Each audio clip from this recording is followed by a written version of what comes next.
বর্ষায় ঝর্ণা যেন নতুন রূপ পায়। এইরকম কিছু ঝর্ণা সাথে পাহাড় ও নদী দেখতে আমরা বেরিয়ে পড়লাম আগস্টের লাস্ট উইকেন্ডে। এবারে আমরা যাচ্ছি ছত্তিশগড়ের সিমলা ম্যানপাতে। হাওড়া থেকে রাত 10টার আজাদ হিন্দ এক্সপ্রেস ট্রেনে উঠলাম। এছাড়া আরও কিছু ট্রেন আছে যা ডেসক্রিপশনে দিয়ে দিলাম।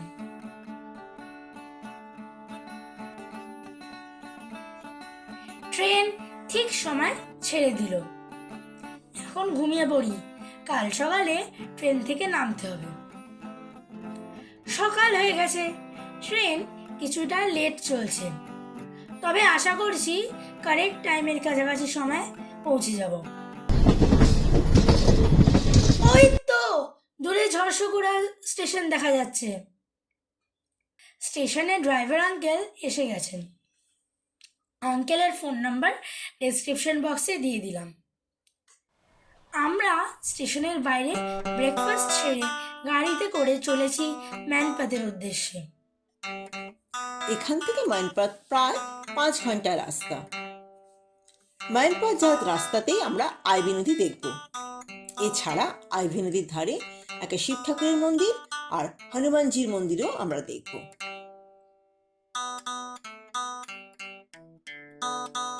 এই যে আমরা শিব মন্দিরে পৌঁছে গেছি।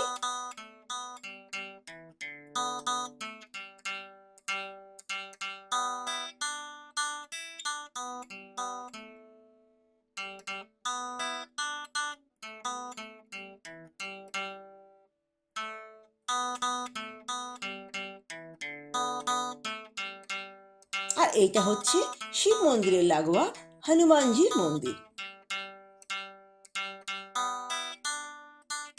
মন্দির দেখা হয়ে গেল।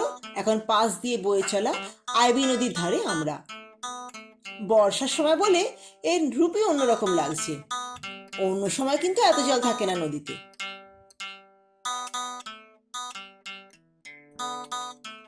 আইভি নদী ও মন্দির দেখা শেষ। এবার আমরা চলেছি মাইনপাতের উদ্দেশ্যে। সোজা মাইনপাত গিয়ে আমরা থামবো। হোটেলে ব্যাগ নামিয়ে রেখে লাঞ্চ সেরে আমরা যাব ফিশ পয়েন্ট ঝর্ণা ও জলঝুলি দেখতে। আমরা এখন এসেছি ফিশ পয়েন্ট ঝর্ণা দেখতে।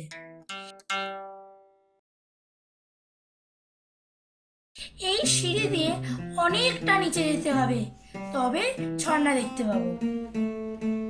বৃষ্টিতে রাস্তাতে অনেক জায়গাতে জল জমে আছে, আর মাটির রাস্তা বলে বেশ পিচ্ছিল হয়ে আছে। ওই তো ঝর্ণার আওয়াজ শুনতে পাচ্ছি, মনে হয় কাছেই চলে এসেছে। ওই তো ঝর্ণা দেখা যাচ্ছে।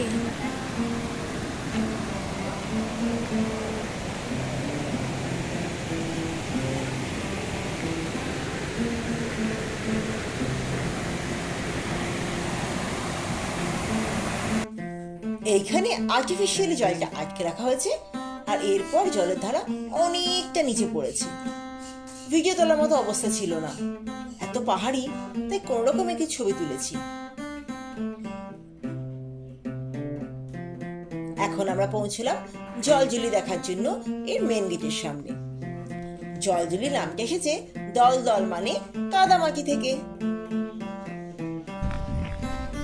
এটা একটা বিশাল বড় ফাঁকা জায়গা, যার মাটি খুব নরম, কিন্তু দাঁড়ালে পা কাদায় ডুববে যাবে, বরং লাফালে বিছানার গদির মতো মনে হবে। এই সিঁড়ি দিয়ে নেমে ওই মাঠে যেতে হবে।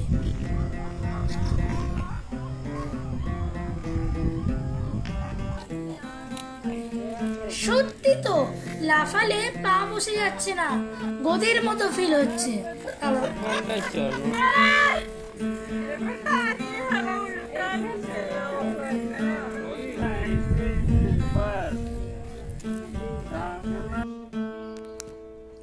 আজকের মতো বেড়ানো শেষ। সন্ধ্যে স্ন্যাক্স ও রাতের ডিনার সেরে ঘুম দেব। কাল সকাল থেকেই অনেক জায়গায় ঘোরার প্ল্যান আছে।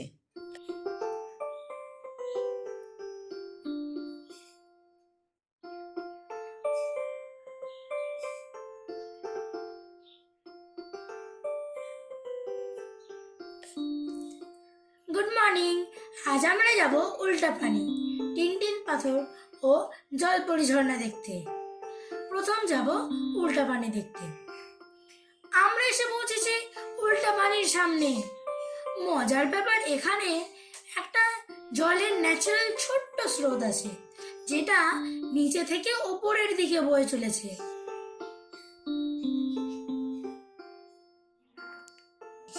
এটা একটা ভুট্টার পাতা, এটা আমি ভাসাচ্ছি। আর মজার ব্যাপার, কেমন এটা নিচ থেকে ওপরে যাচ্ছে।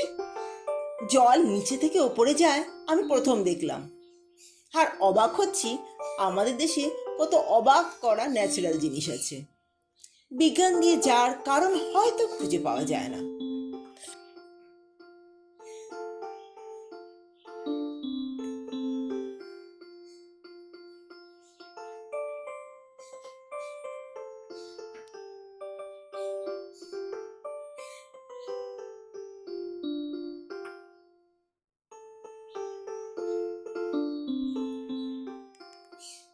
কি সুন্দর জায়গাটা!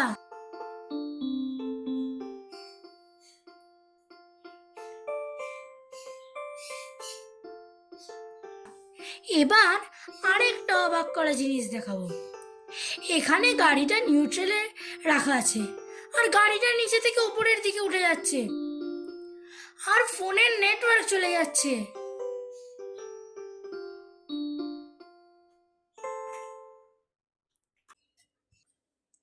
এবার আমরা এলাম টিনটিনি পাথর দেখতে।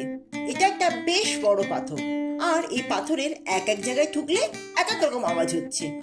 যেমন কোথাও ঠুকলে মেটালের আওয়াজ হচ্ছে, আবার কোথাও ঠুকলে মাটির বাসনে যেরকম আওয়াজ হয় ঠিক সেই রকম আওয়াজ হচ্ছে। যাই, আমিও একটু ঠুকে আওয়াজ করে আসি।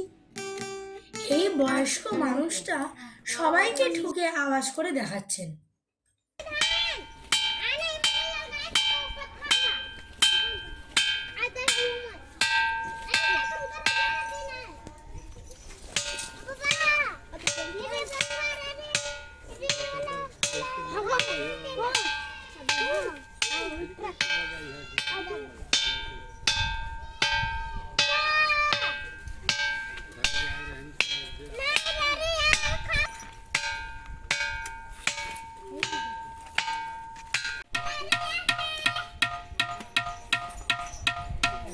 ये पानी पीते हैं मोटे घड़क आवाज है, और बजने वाला पत्थर सुना छोटा आवाज सुन लीजिएगा।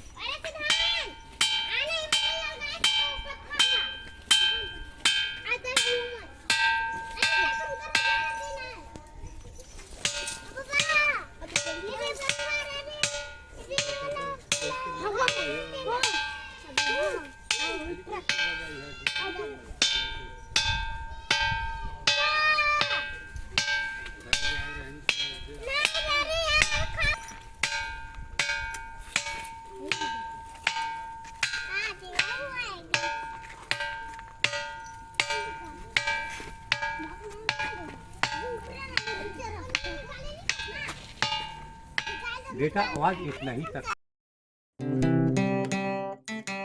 এবার আমরা যাব জলপরি ঝর্ণা দেখতে। কি সুন্দর রাস্তা দুধারে প্রাকৃতিক সৌন্দর্য, যেন মনে হচ্ছে কেউ সবুজ কার্পেট বিছিয়ে দিয়েছে। বর্ষার সময় বলে মাঠ ঘাট পুরো সবুজ হয়ে গেছে, গাছগুলো সবুজ পাতা যেন সেজে উঠেছে। আমরা ঝর্ণার খুব কাছে চলে এসেছি। জঙ্গলের মধ্যে দিয়ে রাস্তা। বর্ষায় মাটির রাস্তা ভেঙে খুব খারাপ হয়ে গেছে। কিছুটা গিয়ে আমাদের গাড়ি থেকে পায়ে হেঁটে যেতে হবে। এই গেট পর্যন্তই গাড়ি যাবে। ওই বাচ্চা মেয়ে দুটো এখানকার লোকাল মেয়ে, ওরা দুবোনই আমাদের গাইড আজকের। এই গেটের চাবিও ওদের কাছেই আছে। গেট খুলে ওদের সাথেই আমরা যাব। বর্ষায় মাটির রাস্তা কিন্তু খুব স্লিপারি, খুব সাবধানে যেতে হবে, স্লিপ খেয়ে পড়ে যাওয়ার ভয় আছে।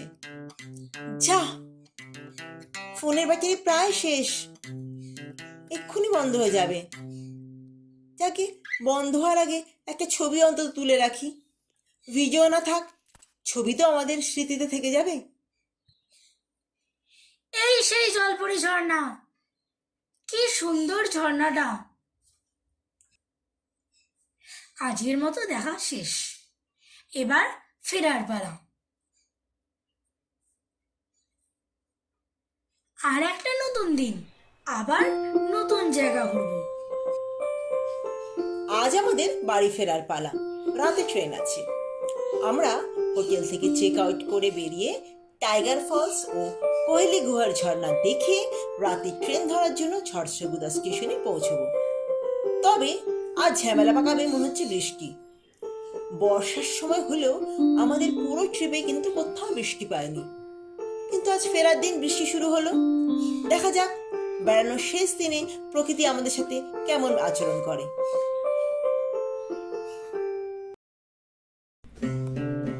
আমরা এসে পৌঁছেছি টাইগার ফলস। এই সিঁড়ি দিয়ে অনেকটা নিচে গিয়ে দেখতে হবে ঝর্ণাটা।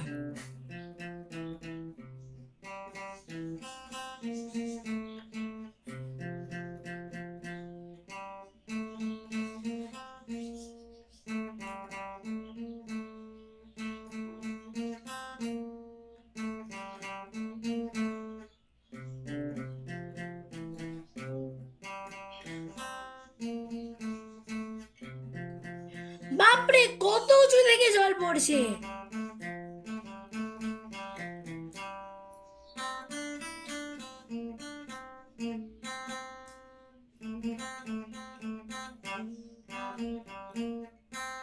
টাইগার ফলস দেখে আমরা চলেছি ও কোয়েলি গুহার ঝর্ণার দেখার উদ্দেশ্যে।